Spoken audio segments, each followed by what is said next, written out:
Hey guys, Apotheosis here again. Welcome back to the channel. Today I am very excited to bring to you the first installment in my brand new project. This will be a legendary ElunE spotlight and review series. Now if you are brand new to ElunE, definitely check out the new player series as well.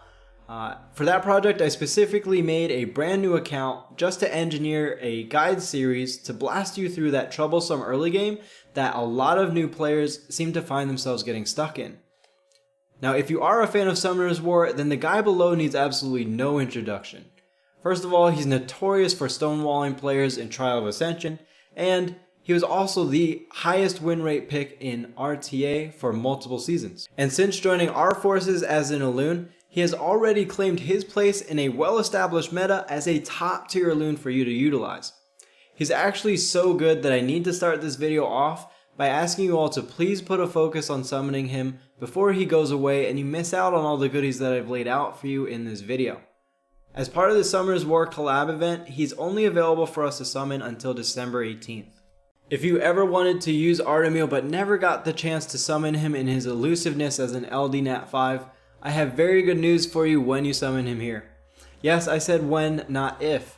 Not only is it 10,000 times easier to summon him during this event, but his kit is even more fun in ElunE. All of our Nat 5s have 3 passes in addition to their 3 skills. This opens up so much utility and tactics for you to employ. Now let me briefly describe the format that my review series will follow. I'm going to stay away from the usual reading of each ability format that most games hero spotlights tend to follow. I know that you guys can read. Instead, I will provide an in-depth meta analysis discussing why each legendary is so good for the unique abilities that they bring, how to maximize their use, and where to use them. We will also discuss skill ups, gearing priorities, and some team synergy that you should consider for your team building moving forward when using that ElunE. Also, pay special attention when I do describe a certain attribute of an ElunE when compared to others. This knowledge will help you develop an understanding of what currently exists in the game. Maybe you can pause the video to check out that other ElunE's abilities, then better understand why it adds to this specific ElunE's strengths or utility. Now, we do have a lot of information to discuss in this specific spotlight, so I do have timestamps in the description below. And a fair warning in advance, you can tell that I am a huge fan of the Archangel design from my branding alone.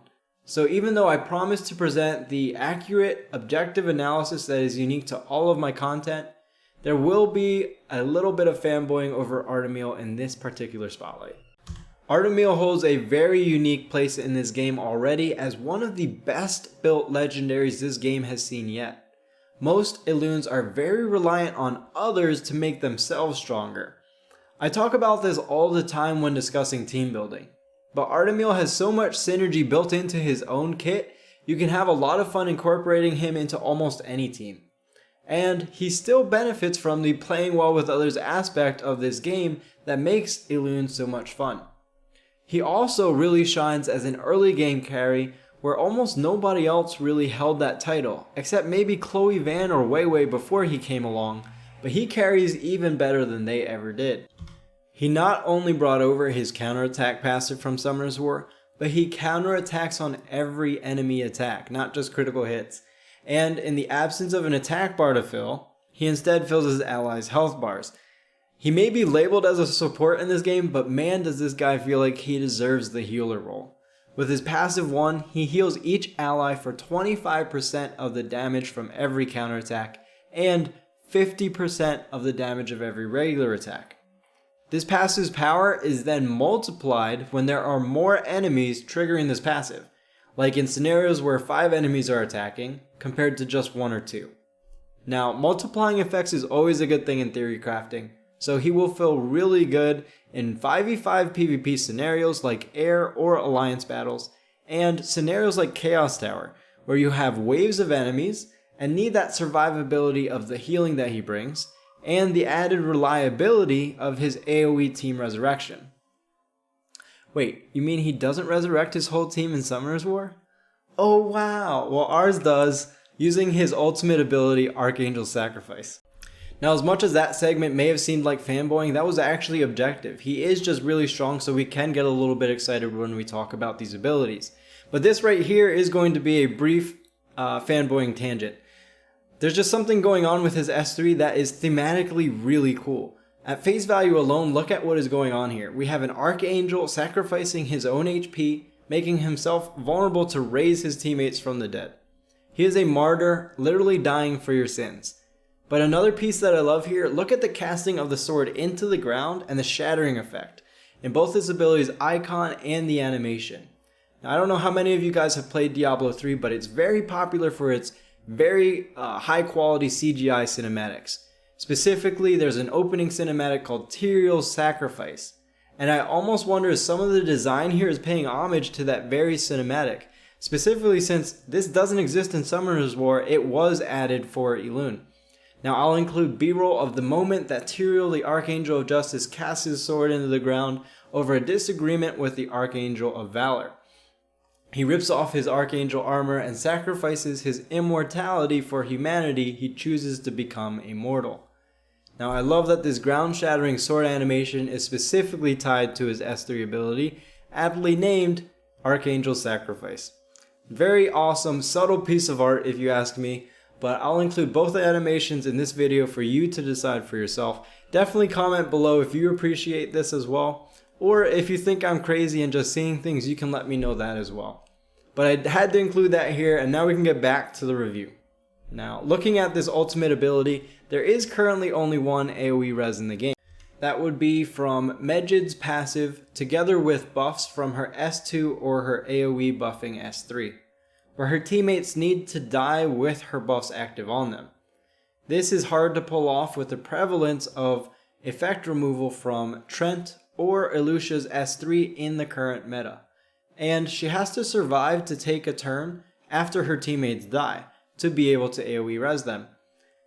Seeing as she is less innately tanky compared to Artamiel versus Arslan, she very well may have died in Arslan's AoE cleave together with her teammates. Then her res also has a 4-turn cooldown where Arslan can continue to spam his S2 AoE damage, where Artamiel only needs 2 turns to get his cooldown back. Also consider though that Artamiel's S3 is not a passive, so it will cost him a turn and require 6 souls to use compared to Medjid's, whose res is completely free just for her surviving to take her turn. So Artamiel might be more limited to res if you are starved of souls, but more importantly, his ability costs his whole HP bar. So to use this ability properly, you need to have a plan to save Artamiel from the brink of death after using it. You want to have either a turn swap available, because Artamiel can heal his own HP using his S2 back to a survivable margin, or rely on the Violent proc after using his S3 if he is using the Violent 3 set. You can also use Elucia's passive for really great synergy here to gain a turn instantly and heal him for 70 to 100% of his max HP using her S2. Just remember, her passive has a 3-turn cooldown, but it is usable after rezzing her from the dead. Now, in before someone says, dying to me seems like a bad strategy overall. Just realize that this AoE res is a utility that doesn't exist on the 2-turn cooldown that Artamiel has. And it can be very good when used strategically, or to provide insurance in scenarios where death is mostly unavoidable. Next, we should discuss Artamiel's stat scaling. The generous design team at Gameville didn't give him the come to us Belinus treatment here. He got the unfair panda package. We have one primary stat focus and there is nothing to confuse about it. Stack physical defense anywhere that you can. You can't go wrong. He scales his own damage, healing output, and survivability all at the same time with one focus on physical defense.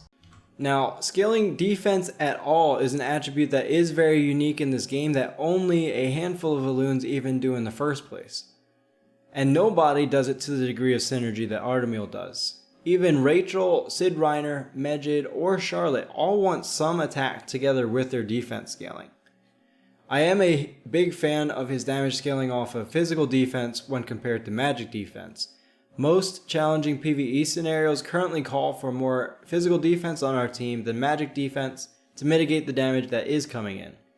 And it's particularly strong in PvP right now, where the physical damage cleave from Arslan dominates the meta. The introduction of his kit alone naturally disrupted the Arslan meta because a high physical defense and HP Artamiel should survive the cleave. And again, look at how much of this scaling is built into his own kit. From his third passive, he increases his damage output and in turn his healing by 20%. This is used almost all of the time since his physical defense is often higher than that of the enemy anyways, because of his focus on physical defense in his build compared to any other ElunE. He also has 2 built-in increases to his physical defense. Between the S2 buff and his Judge passive fully stacked, you are looking at 120% physical defense increase. Please take note here though that both of these will only increase the physical defense stat that exists before buffs are applied, or this is the stat that you enter the scenario with. It does not scale any defense that you've added from buffs. If you are buffing flat defense, take a look at Weiwei's Bubble Tea, or the very efficient Mage Pola, who is a rare. His S3 buffs physical defense by 200% of his own attack power. Anyone can look at using this if they do want to steroid boost Artamiel for some fun, easily attainable, yet ridiculous defense stats. Now, a quick note for any fellow theory crafters. In the end, chasing this scaling is more limited than current attack scaling, so it won't abolish the attack meta, but this is also a good thing since we are talking about a limited summon ElunE. Now we do have something that all Artamiel users should consider when it comes to these base increases in his physical defense. When transcending or using Dimensional Slate, Artamiel is gaining 120% more effect from the physical defense added from those enhancements. It's always nice when an investment into these endgame mechanics is increased by an ElunE's kit, providing a larger return on your investment. Specifically though, if you are looking at Dimensional Slate, please watch my video guide on that as well before investing your resources, as it is very easy to mess up or use inefficiently. Next, let's look at how he also became one of the best strippers in the game. He came over with that 75% chance to remove beneficial effects on every attack. And since he counterattacks even more in this game, this is even more powerful and should not be underestimated. This is especially true because there are just not that many strippers in the game right now. Several have been added, but Trent and Elucia both remove effects with a cooldown attached to it. Leskar has a soul cost, and Catherine doesn't attack anywhere near as often as Artamiel. Bringing this effect removal both when attacking and counterattacking allows him to fill that role as stripper to supplement the utility he already brings to further synergize with his team. There's that playing well with others mechanic. Another note about his S2, look at the synergy here. You heal and increase the survivability of the lowest HP by buffing defense and removing weaken effects from the ElunE, who is probably the enemy's next focus in the coming turns.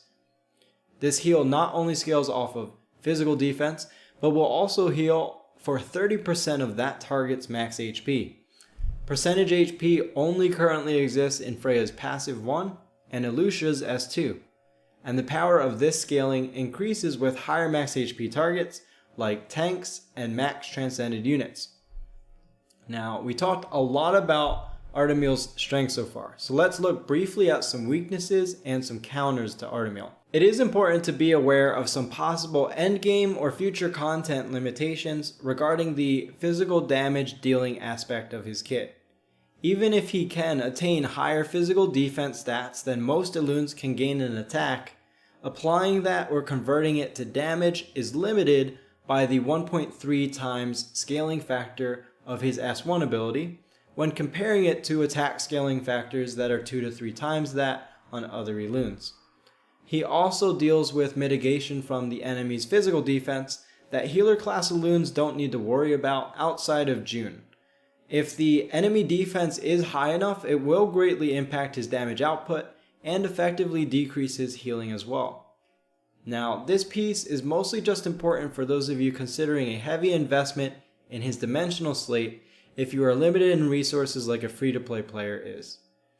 I am just providing fair warning that this scaling will probably decrease as we get harder content, as has been the trend in new content so far, coming out with higher and higher defensive stats. This also becomes much more relevant advice the longer that this guide exists. So for now, trust me, it is not much of an issue. Slate will bring you a lot of immediate benefits wherever you do use Artamiel, because the reality is that physical defense numbers are just not high enough yet in most content for this to even slow him down. For example, in the current endgame against tier 11 and 12 boss battles and level 10 alliance boss, you will feel this effect of the defense. But outside of that content, even world boss is only at 8k defense. And we don't really build or stack physical defense that high on ElunEs outside of the increase that we gain from Bubble Tea. And he's stripping that away in PvP anyways. And of course, this does not affect his early game capability because of the very low defensive stats that you are facing. He is also a lot stronger at the moment because of limitations to his counters that exist in our current meta. One of the best counters available to us right now will be to shield his damage. Freya and Stella are probably your go-to options here, but shields in general as a counter are strong because they are soul effects and cannot be removed by strippers like those ElunEs that we discussed earlier. And any damage that Artamiel deals into a barrier will not convert to healing from his passive. Weiwei's Bubble Tea is also a counter by increasing defense, but it's less viable as we've already discussed because of Artamiel's built-in counter from his strip. So the next best options are going to be debuffs. Luckily for Artamiel, these are all heavily countered right now by Trent's place in the meta with his immunity buff on his S2 and his passive inflict rate reduction. This makes landing harmful effects very hard in the current meta. This could be affected in the near future with the 40% inflict rate gained from the Debuffer 6 set when those boss battles are released, together with Nika's passive 1 for a 60% total inflict rate, and we may see Trent lose some efficacy in the near future. Or the devs may release balance changes to Trent, or maybe you can manage to eliminate Trent if that's what happens in your lower PvP ranking. If that's the case, then debuffs will be more effective at slowing Artamiel down. When looking at debuffs, take a look at crowd control or action disable effects to stop those counterattacks. For now, you can consider Yugioh, who does have an irresistible sleep on her S2 to counter that Trent passive that we've already talked about. Just remember that it can still be immune by Trent's S2 buff, and it will break on damage, so stick to single target damage after it's applied in order to keep him CC'd. Next, look at Zombie to turn his healing into soul damage to any allies that were afflicted with the curse. This damage also bypasses defense to deal true damage, as well as penetrating barriers and invincible effects like Fahrenheit or Freya's S3. Or you can Despair to block the heal effect on those afflicted with that curse. Also, don't forget Weaken Defense. If you can get it applied, this will slow his output since all of his scaling comes from that one stat. But remember that he can also remove it with his S2 as well. Now that you have that in-depth understanding of both Artamiel's strengths and his weaknesses, we can take a look at building him. Starting off with Skillups and skill gems, you definitely want to prioritize skilling up that S1 first. This will increase that factor to increase his damage and his healing output. Then skill up that S2. This will greatly increase his healing output again. The S3 is not largely necessary, but if you are using the res in your setup, then just skill this up last when you have the extra books. For skill gems, the only bonus that is important to me is that S3. I do agree with putting 3 violet gems in here. You want that attack speed after using his S3 to get back to healing faster to play catch up after that ability just made him super vulnerable. And when the RNG of that bonus effect plays in your favor, this bonus heal will only help you catch up. This, of course, can hurt you if you have zombie applied, so be careful. The healing gained from 3 green gems is another option on his S3 to help heal your allies more when resing them, but in my opinion, that small percentage of increased healing is less impactful than gaining attack speed here. You can ignore the bonus effect on both his S1 and S2. For min-maxing, I would highly suggest you place 3 red gems on his S1. Green gems would only increase the healing output, not increase his damage output. Red gems will do both. Then look at 3 green gems first for his S2. This will provide you 9% increased healing from a massive heal from his S2. Or you can place 3 6-star yellow gems to increase his physical defense buff to 23.6% instead of 20%. That to me seems a lot less impactful than green gems though. Now let's close out with some gearing options. Now this section will include priorities for people at all stages of the game. Just remember that this is my opinion and it is okay to have a different priority than what I suggest here. Your stat priority for most content should look at optimizing physical defense first, then HP and speed next. Now, the biggest thing to realize here is that your weapons are not in your hands on Artamiel. For every other ElunE in this game, we look towards our weapons to increase that attack stat. Attack does nothing on Artamiel. Your weapons are on your head and on your feet. Grab your highest level physical defense helm and highest level physical defense shoes first. This is your priority as it is your biggest source of physical defense by far. Then look at set bonuses or stat priorities after. Now, as far as actual weapon selection for your main hand and offhand, if you felt bad in the past about triple or quad roll physical defense weapons, don't feel bad anymore because they're probably best in slot for your Artamiel, even if they're only level 70 or level 75. Just grab the weapons that, when you add those stats together, give you the most physical defense from those substats. And you can also consider the HP that is available from shields on that offhand, since HP is placed higher in the stat priority than attack is. Also, don't forget to check higher rolls available on higher level gear. 3 defense rolls on a level 70 piece of gear can actually be lower than even just 1 physical defense roll on level 80 or higher weapons. You can finish out optimization regarding his stats with considerations towards those weaknesses that we discussed. Round him out with some physical, spell, curse, or weaken resistance, or you can consider some magic defense to help prevent against a cheese from players that expect your Artamiel to melt to their magic damage. For set bonus considerations, I would definitely consider the Violent set first, then Swift second, and third I would look at the Lighter support set. Followed by this, you definitely want to always keep in mind having a broken set to optimize your base stats. Just remember the discussion about how he benefits from scaling your base physical defense, so this always moves up in the priority. Swift moves up in priority for those using him in PvP with speed tuning in mind.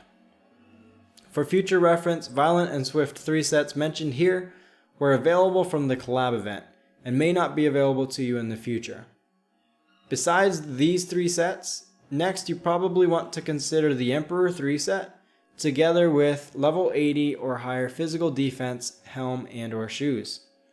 If you don't have any 80 gear available yet, just go for sets in this order. I like the Emperor 3 set and 6 set more than the Ulysses 3 set because of the reliability of those set bonuses. But the Ulysses 3 set can be very strong in scenarios where you expect your Artamiel to get hit by a crit. For example, like when facing an Arslan. Next, you can look at Great Spirit, Corrupt, or Forgotten Hero sets, all as viable options as well. For his exclusive gear, follow the same stat priority we mentioned earlier. If you bought Artamiel's exclusive equipment, prioritize the S1 increase first, then prioritize stats and substats over any S2 or S3 increase. Alright guys, that wraps it up for Artamiel's Legendary Spotlight and Review. Thank you so much for tuning into this content. I've had a blast using Artamiel. I hope I was able to help you utilize him a little bit better, understand his kit and his synergies a little bit better, or encourage you to go summon him. Please guys, have fun with Artamiel while he's here, and stay tuned for more. You new players, definitely check out that new player series. It's definitely going to give you a leg up on the competition.